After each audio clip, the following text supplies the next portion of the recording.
Bonjour à toutes et à tous et bienvenue dans Chrétienne, le podcast qui creuse la Bible pour servir Christ. Je suis Aurélie Bricot et je suis ravie de vous accueillir pour cette nouvelle émission en compagnie de ma fidèle co-animatrice Angie Velasquez de Taunton et de notre invité du jour, Brad Dixon. Bonjour madame. Bonjour. Bonjour. Alors Brad, tu as accepté notre invitation parce que tu es l'auteur d'un nouveau commentaire biblique qui vient de sortir. Avant qu'on rentre un petit peu dans le vif du sujet et qu'on présente un petit peu plus ce commentaire à nos auditeurs et nos auditrices, est-ce que tu peux peut-être nous dire en quelques mots qui tu es, d'où tu viens, quel est ton ministère et puis quelles sont tes principales occupations? Oui, d'abord, merci beaucoup pour cette invitation, l'occasion que vous me donnez pour parler de ce livre. Donc, moi, je suis d'origine canadienne. J'ai 66 ans. Je suis marié avec Catherine, qui, elle, est française. Et nous avons 3 enfants qui sont grands et mariés et 7 petits-enfants. Donc, ça, c'est une de mes occupations, surtout pendant les vacances. Sinon, depuis quasiment toujours, on a été avec Catherine impliqués dans l'implantation des églises, donc dans 5 projets différents dans le sud-est de la France. Mais en parallèle avec ce ministère d'implantation des églises, j'ai toujours aussi été impliqué dans l'enseignement. Donc d'abord à l'Institut biblique de Genève où j'enseigne l'Épître aux Romains et l'Épître aux Hébreux. Et puis dans différentes instances, notamment de notre famille d'église, les CAEF. Est-ce que vous êtes missionnaire? Je suis, oui, envoyé par des frères et sœurs au Canada pour la France, oui. De quelle mission? Alors, ça s'appelle MSC, mais ce n'est pas une mission bien connue. OK. Et tu as aussi la distinction d'être le papa de Chloé Lang qu'on vient de recevoir il y a quelques semaines pour ceux qui n'ont pas fait le lien. Donc, peut-être qu'elle est plus connue comme étant ta fille, mais chez Chrétienne, tu serais connu comme le papa de Chloé Lang. Ah oui, oui, oui, je suis le fier papa de Chloé et déjà, je suis connu comme le papa de Chloé. Mais je suis aussi fier de mes 2 autres enfants. Bien sûr. Qui aiment tous le Seigneur. C'est ça notre plus grand sujet de joie. Gloire à Dieu. Donc tu viens d'écrire un deuxième commentaire. Alors déjà, je m'étais personnellement régalée avec celui de Romain, parce que Brad a cette capacité de vulgariser les textes bibliques qui est un vrai délice à la lecture. Et donc tu viens de sortir un deuxième commentaire sur l'Épître aux Hébreux. Et avant qu'on entre un peu plus dans le contenu de ton ouvrage, tu as suggéré qu'on lise ensemble un passage qui introduit tes propos dans le livre, et notamment de lire une fiction qui se joue entre différents personnages. Alors peut-être pour ceux qui nous écoutent, on va faire une lecture à 3 voix. Donc Brad va faire la voix du narrateur, il va donc raconter la fiction. Je ferai la voix de la belle-mère, Angie fera la voix de l'épouse et Brad fera la voix du mari dont il est question. Dans les éléments de contexte, c'est suffisant pour démarrer la lecture. Ça, tu veux rajouter quelque chose ou... Oui, enfin, juste quand j'ai commencé à étudier l'Épître aux Hébreux, de comprendre le contexte, ça m'a vraiment beaucoup aidé à comprendre l'intention de l'auteur. Et j'espère que cette petite fiction va aider à toucher du doigt ce que pouvaient vivre ces premiers chrétiens d'origine juive qui étaient très, très persécutés par leur famille, par toute la communauté juive. Et c'est à ces personnes en particulier qui étaient tentées de faire demi-tour que l'auteur adresse sa lettre. Mais on va voir leur vie dans le vrai. Mhm. Super. On y va alors? Allez, c'est parti. Alors, plongeons dans le quotidien des premiers lecteurs. On va rencontrer Raphaël et Judith. Raphaël partit encore une fois en trombe de chez ses beaux-parents, les yeux rouges de colère, et tiré par la main Judith, qui était en sanglots, serrant leur premier-né dans les bras. Ils marchèrent vite, traversant le quartier juif de leur ville et évitant le regard des passants. Depuis quelque temps, leur réunion familiale se terminait toujours ainsi. Les parents de Judith étaient contents de les recevoir, mais ne pouvaient s'empêcher de les mitrailler de reproches, tous destinés à les faire renoncer à leur foi dans le Messie Yeshua. Les premiers arguments étaient théologiques. Pourquoi continuez-vous à fréquenter ces chrétiens? Y a-t-il seulement un rabbi versé dans les Écritures parmi eux? Pensez-vous vraiment qu'un charpentier de Galilée et sa bande de pêcheurs connaissent mieux la volonté du Tout-Puissant que les rabbis formés à Jérusalem? N'avez-vous pas peur du jugement divin? Cela fait des mois que vous n'assistez plus aux prières à la synagogue. Votre maître a sûrement dit des choses bien, mais il ne peut pas prétendre être l'égal du Créateur de toutes choses, c'est du blasphème. Comment pouvez-vous prier quelqu'un qui a fini honteusement sur une croix? Vous méprisez les sacrifices et les prêtres que Moïse lui-même a établis à perpétuité pour nous. Vous ne respectez pas les commandements que nous avons reçus par l'intermédiaire des anges. Comment voulez-vous être pur si vous ne bénéficiez pas de l'intermédiaire des prêtres? Vous n'avez même pas de prêtre dans votre religion, même pas de sacrifice. Comment voulez-vous vous approcher du Dieu saint? Béni soit son nom. Et maintenant, vous appelez frères des incirconcis qui nous ont persécutés depuis des siècles et vous mangez avec eux dans leur maison, vous... Les reproches suivants jouaient sur la corde sensible. Nous devenons la honte de notre communauté. On ne peut plus aller à la synagogue sans qu'on nous parle de vous et sans qu'on nous pose des questions sur vous. Les anciens nous font sentir qu'on fait mal notre travail de parents, que vous êtes des enfants désobéissants. C'est tout le cas que vous faites de notre éducation, de nos sentiments, de notre honneur, de notre réputation? Que dirait grand-père? Il doit se retourner dans sa tombe, paix à son âme. Le commerce de ton père commence à souffrir. Tante Sarah nous a même demandé si on allait nous aussi devenir chrétiens. Nos parents des deux côtés ne comprennent pas votre attitude. Vous dites que vous craignez Dieu, mais ne nous a-t-il pas dit d'honorer père et mère? C'est ainsi que l'on est heureux et que l'on jouit d'une longue vie. Quand vous étiez plus jeune, on vous a amené en pèlerinage à Jérusalem pour des fêtes avec les parents de Raphaël. Vous vous souvenez de la beauté du temple, de la majesté du grand prêtre, de la joie des foules en liesse. Vous avez entendu les cantiques de Moïse et de David, et vous avez senti les bonnes odeurs des sacrifices et de l'encens. Nos ancêtres, les Maccabées, ont donné leur vie pour protéger ce temple. Vous avez été émus de tout cela, et aujourd'hui, vous crachez dessus. La dernière strophe était toujours sur un ton menaçant. On se réveille la nuit en se faisant un sang d'encre pour vous. Vous avez des cousins éloignés qui sont radicaux, vous le savez. Il se peut qu'ils préparent un coup contre vous, en ce moment même. Ils ont déjà attaqué la maison de votre ami Jacob et ils l'auraient lapidé s'ils n'avaient pas réussi à s'en échapper. Vous-même, vous avez été hué dans la rue. Ce sont des avertissements, ça ne s'améliorera pas. Ils peuvent mettre le feu à votre maison. Quel futur offrez-vous ainsi à votre petit Emmanuel? Raphaël et Judith finirent par ralentir le pas et s'asseoir sur un tronc d'arbre près de la rivière. Emmanuel réclamait le sein et ses parents avaient besoin de se poser pour évacuer leur agitation. Ils restèrent un bon moment silencieux. Puis Judith osa parler. Elle ne pouvait plus demeurer insensible à la plaidoirie de ses parents. Raphaël, j'ai peur.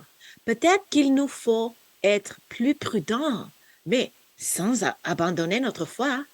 On pourrait continuer à croire en Jésus comme Messie, mais sans nous réunir avec les frères et sœurs de l'Assemblée. On pourrait retourner à la synagogue avec mes parents et continuer à prier Jésus à la maison.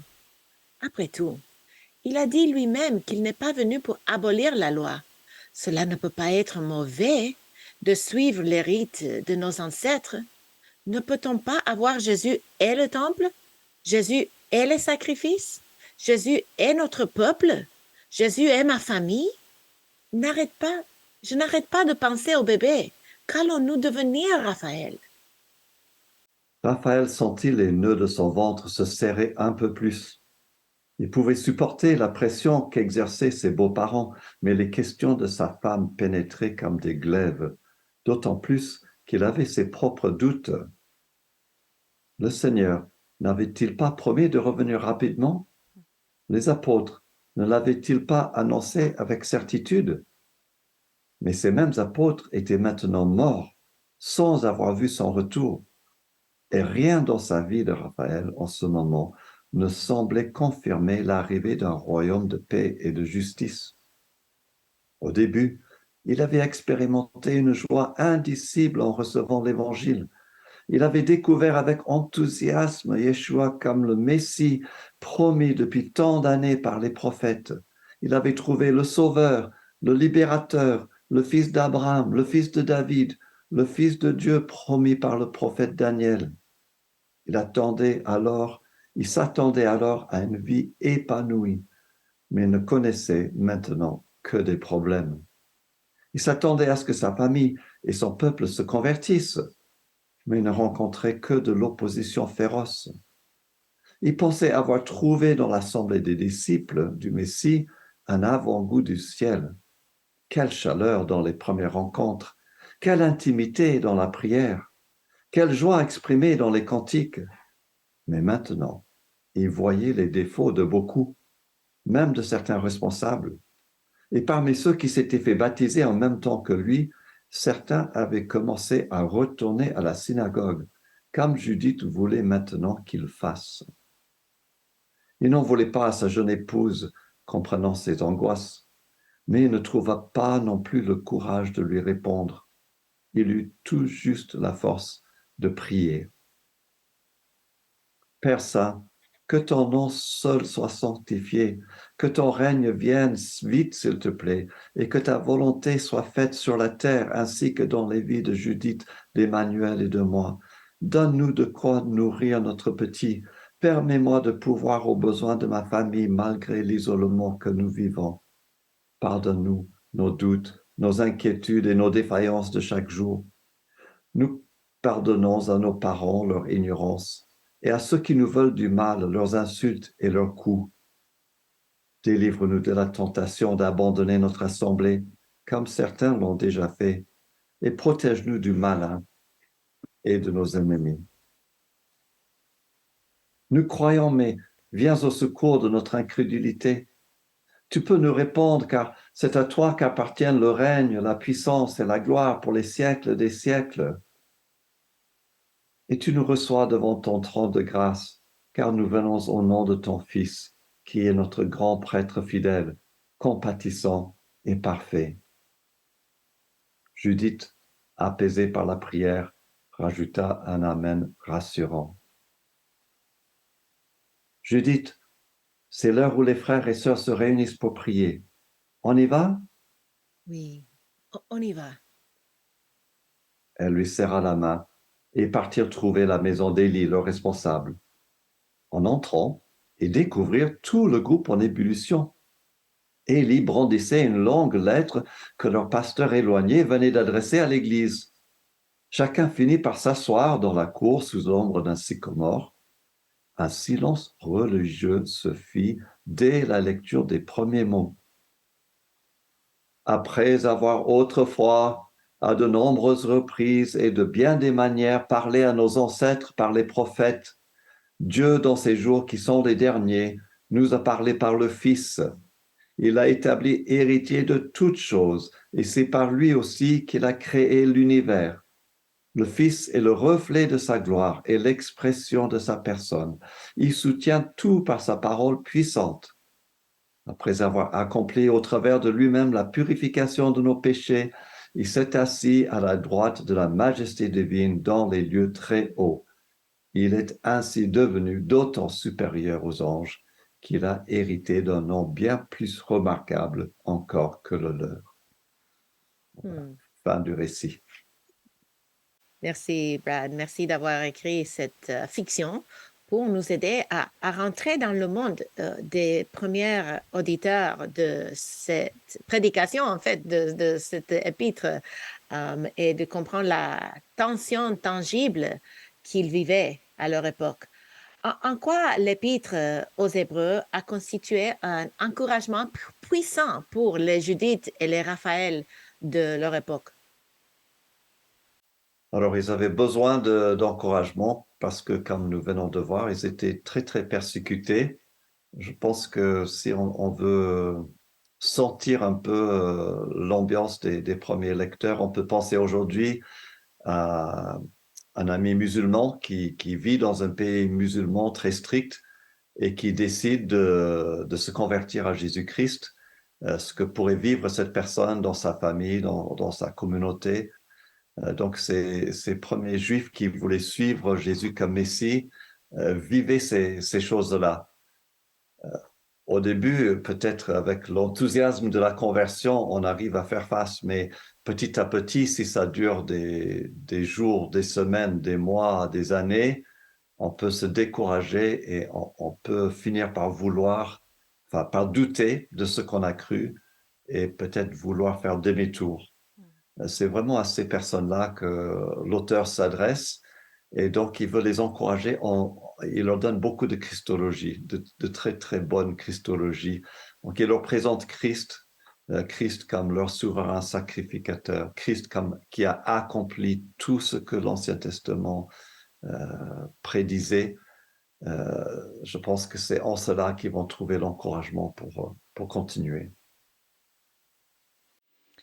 Si tu devais résumer ce livre biblique en un seul mot ou une seule phrase, ce serait lequel?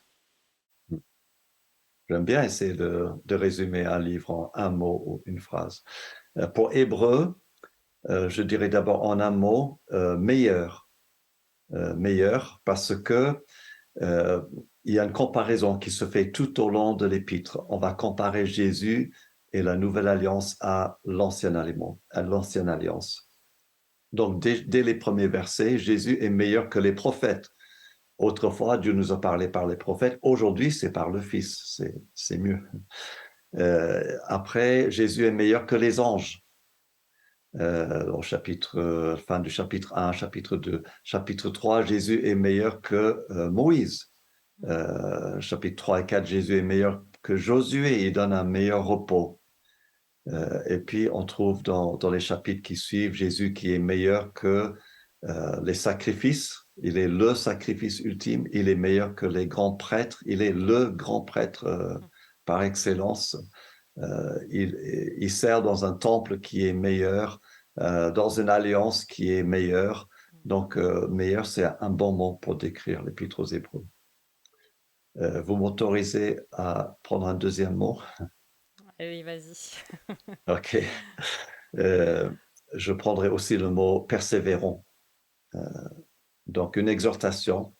Toute l'Épître est une exhortation, voire même une prédication à la persévérance. Et donc, il construit un argumentaire tout au long. Voilà les raisons pour lesquelles vous devez persévérer. Et il les avertit aussi, si vous ne persévérez pas, vous n'êtes pas sauvés. Donc, c'est pas que la persévérance produit le salut, mais la persévérance est un fruit du salut. Donc, si la persévérance est absente, le salut aussi est absent. Donc, meilleur et persévérant. Tu me fais penser à Brian Chappell, le grand homiléticien, l'expert de la prédication. Il a dit que notre message dans un texte devrait commencer par l'indicatif et finir par l'impératif.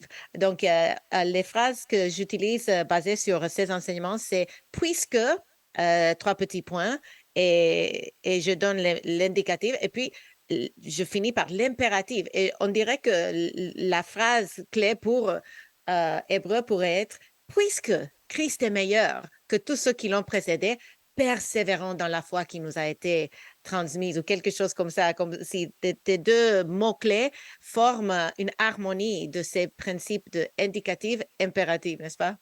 Oui, tout à fait. C'est très bien dit. On voit ce schéma dans les épîtres de Paul.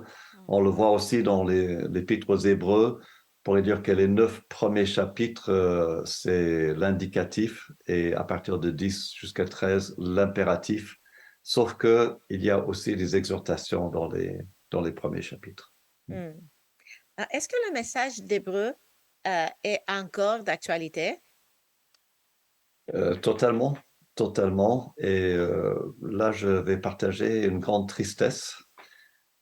Je vous ai dit qu'avec mon épouse, on a été impliqué dans un ministère d'implantation d'églises, donc plusieurs projets maintenant, et ça nous arrive de retourner à ces églises pour rendre visite à des gens qu'on aime, des gens qu'on a vus venir à la foi.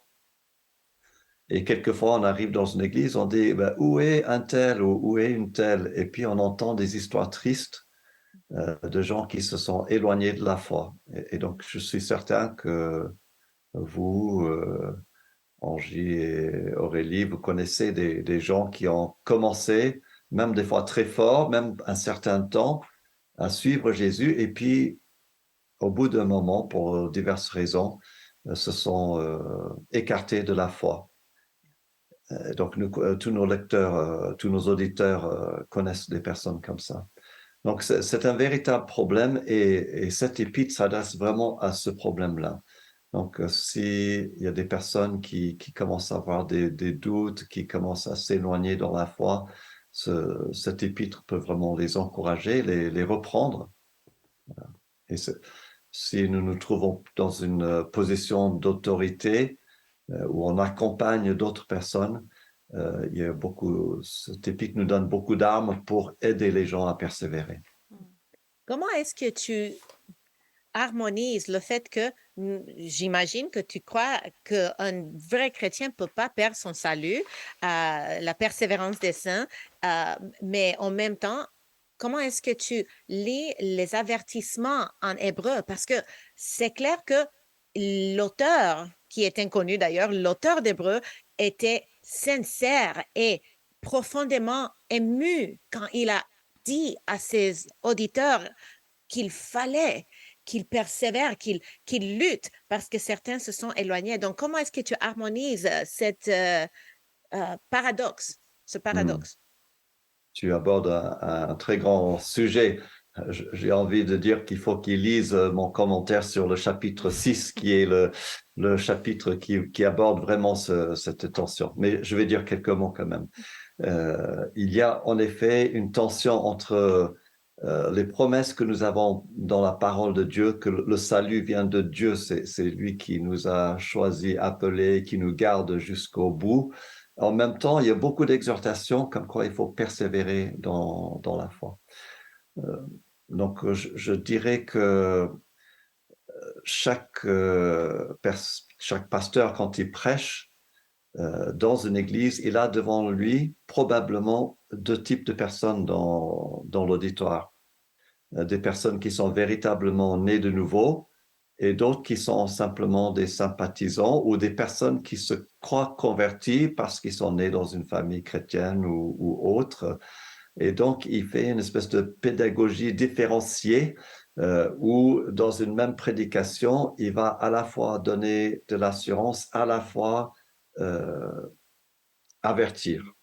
Et il fait ça tout à fait dans le chapitre 6. Il dit, attention, il faut persévérer. Il dit même, si vous vous détournez du Christ, il y a de fortes chances que vous puissiez pas revenir à nouveau.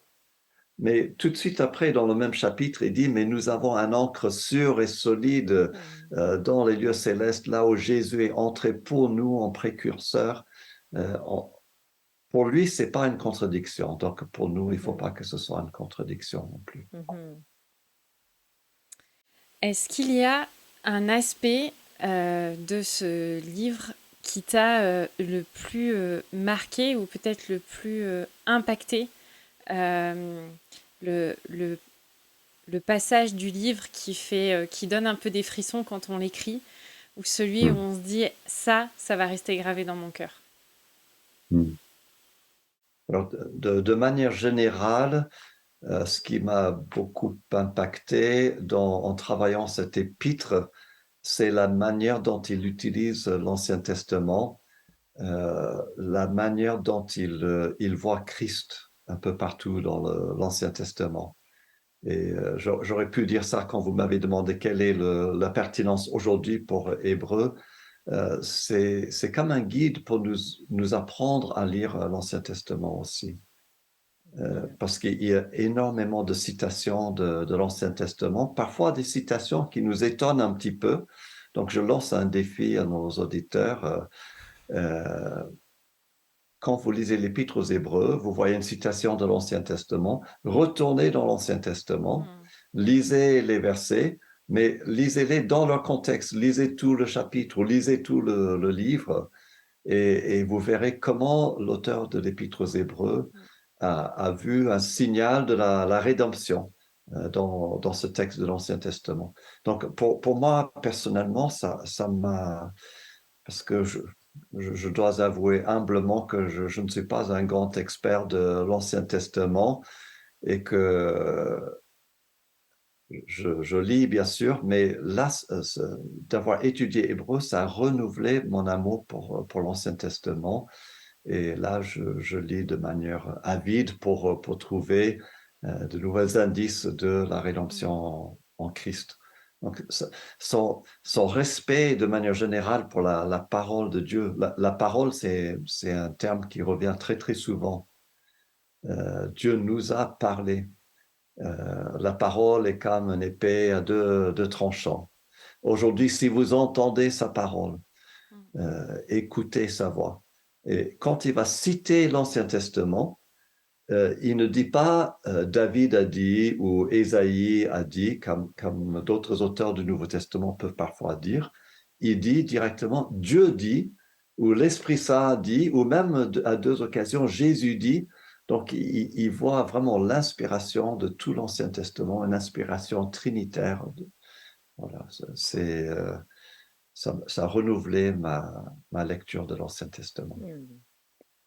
Je suis quelqu'un de vraiment passionné par une herméneutique christocentrique où on reconnaît que Christ est le centre de la révélation divine et que nous devons essayer de comprendre où est-ce que ce passage en Juge ou en Exode murmure le nom du Fils de Dieu. Et je trouve que, et j'ai entendu un pasteur dans une prédication dire que Hébreu est comme une œuvre charnière qui nous met la lumière sur l'Ancien Testament plus que peut-être n'importe quel autre livre. Peut-être Matthieu, c'est une autre de ses livres.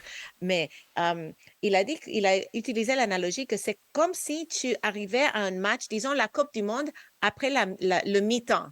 Et tu ne comprenais pas tout ce qui s'était passé avant. Et le livre de l'Épître aux Hébreux, c'est comme la clé pour comprendre tout ce qui s'était passé auparavant pour que tu puisses comprendre le sens du reste du match, entre guillemets. Et le Nouveau Testament serait tellement manquant si on n'avait pas ce livre qui nous éclaircit tellement des choses, surtout nous qui n'avons pas cet arrière-plan juif et qui n'avons pas compris toutes ces traditions que les Juifs à l'époque du Nouveau Testament dans lesquels ils étaient imprégnés. Oui. Et parmi les théologiens, en fait, il y a pas mal de débats par rapport au lien entre l'Ancien Testament et le Nouveau Testament. Et il peut y avoir deux tendances. Certains vont mettre l'accent sur la discontinuité entre l'Ancien Testament et le Nouveau Testament. D'autres vont mettre l'accent sur la continuité entre les deux. Alors, avant de lire tous ces livres de théologie, plongez-vous dans l'Épître aux Hébreux pour voir comment cet auteur traite ce sujet-là. Oui, tout à fait. Notre slogan chez Chrétienne, c'est creuser la Bible, servir Christ. Est-ce que tu pourrais nous dire que tu dirais, quelle est la manière de creuser l'Épître aux Hébreux pour nous aider à mieux aimer et servir Christ aujourd'hui? Donc, en lisant l'Épître aux Hébreux, on peut avoir un petit carnet où on note tout ce qu'on apprend sur le Christ. Et vous noterez beaucoup de choses dans votre carnet. Il y a beaucoup de christologie dans cet épître.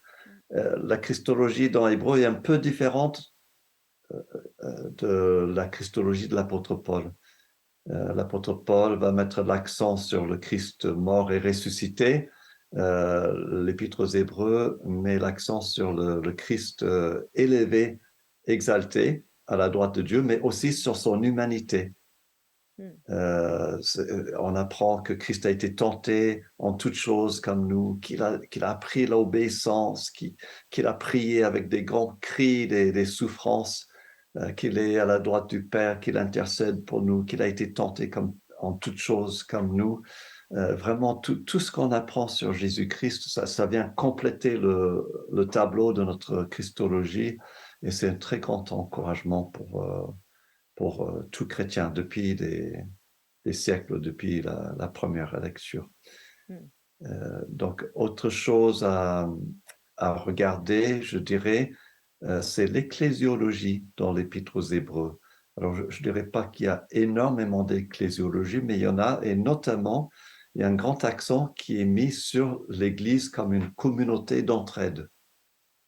Au chapitre 3, il va leur dire « Encouragez-vous les uns les autres chaque jour, aussi longtemps qu'on puisse dire aujourd'hui. » Donc, l'Église est un lieu où on s'encourage. Et puis au chapitre 10, il dira veillons les uns sur les autres pour nous inciter à l'amour et aux bonnes œuvres. Et n'abandonnez pas votre assemblée. Donc, il voit vraiment l'Église comme une aide pour persévérer dans la foi. Et je pense, dans mon expérience pastorale, beaucoup de gens qui se sont éloignés de la foi se sont d'abord éloignés de l'Église, de l'aide qu'on trouve chez les frères et sœurs. Et puis, une troisième chose à regarder, il y a de l'eschatologie dans l'Épître aux Hébreux, c'est-à-dire que l'Épître aux Hébreux nous parle de ce qui doit venir encore. Au chapitre 12, elle nous parle de l'assemblée des premiers-nés dans le ciel, des anges, des myriades d'anges en fait dans le ciel autour de Jésus, d'un royaume inébranlable qui est réservé pour nous. Et je pense que ça peut être un grand encouragement pour chaque chrétien pour persévérer dans la foi, de penser à ce qui est à venir. Si on oublie ce qui est à venir, je ne sais pas comment on peut persévérer dans les difficultés que nous rencontrons dans cette vie. Donc, je dirais ces trois choses-là, christologie, ecclésiologie, eschatologie. Merci beaucoup d'être venu nous parler et nous mettre l'eau à la bouche pour la lecture de ce nouveau commentaire, un commentaire qui a été édité par les éditions Clés. Et si vous voulez vous le procurer, vous avez un lien en descriptif de cette vidéo.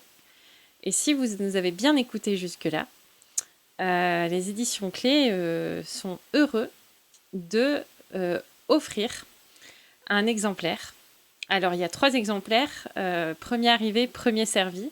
Désolée, ce sera certainement la déception. En tout cas, dans le descriptif sur YouTube, si vous ne nous écoutez pas sur YouTube, il faut aller sur YouTube. Dans le descriptif, vous allez lire un code promo. Je ne vous le dis pas volontairement à l'audio, il faut aller le lire et il faut aller le chercher. C'est le principe, il faut creuser le code promo pour trouver le code promo. Et donc, si vous faites partie des 3 premiers privilégiés, vous pourrez recevoir gratuitement chez vous un exemplaire papier de ce commentaire. S'il vous plaît, si vous voulez en bénéficier, vous vous engagez à le lire pour ne pas priver quelqu'un qui aurait eu envie de creuser ce livre, d'en être privé parce que vous avez voulu étoffer votre bibliothèque. Et si vous êtes dans votre église et que vous avez apprécié votre lecture, n'hésitez pas à en parler autour de vous à le mettre dans la bibliothèque de votre église pour que beaucoup en profitent et peut-être ce sera l'occasion de creuser ce livre ensemble. Je crois que c'est tout ce que j'avais à vous dire comme annonce surprise. Si ce podcast vous a encouragé, vous a motivé pour alimenter une discussion avec un frère ou une sœur, ou que c'est du coup l'occasion de peut-être se challenger pour creuser ensemble un livre biblique, et n'hésitez pas à lui en faire part. Si vous souhaitez nous écrire, que vous voulez en savoir un petit peu plus ou que cette discussion a fait émerger des questions, vous pouvez nous écrire avec NJ à chrétienne@toutpoursagloire.com. Voilà, on se dit la semaine prochaine, NJ, pour un nouveau podcast. On arrive dangereusement à la fin de l'année. J'espère que tu es prête pour tes cadeaux de Noël. Brad, je ne sais pas si Papy Noël a bien chargé sa hotte pour les fêtes de fin d'année. J'ai aussi quelques livres que je vais offrir. Oh. C'est tout trouvé, le cadeau de Noël cette année. Ah, c'est parfait ça. Si je peux rajouter à la fin de chaque chapitre, il y a des questions qui peuvent servir pour un groupe d'études bibliques, par exemple. Ouais. Super. Excellent. C'est vraiment un outil vraiment intéressant et adapté. Il est accessible pour tous. On n'en a pas forcément plus parlé que ça, mais c'est vraiment un livre qui est accessible. On se retrouve la semaine prochaine pour le dernier podcast de l'année. D'ici là, que le Seigneur vous bénisse. Bénisse ton ministère, Brad, et ta famille, et qu'il vous accompagne en ces fêtes de Noël. Je vous redis à la semaine prochaine. À bientôt. Merci beaucoup. Au revoir à tous.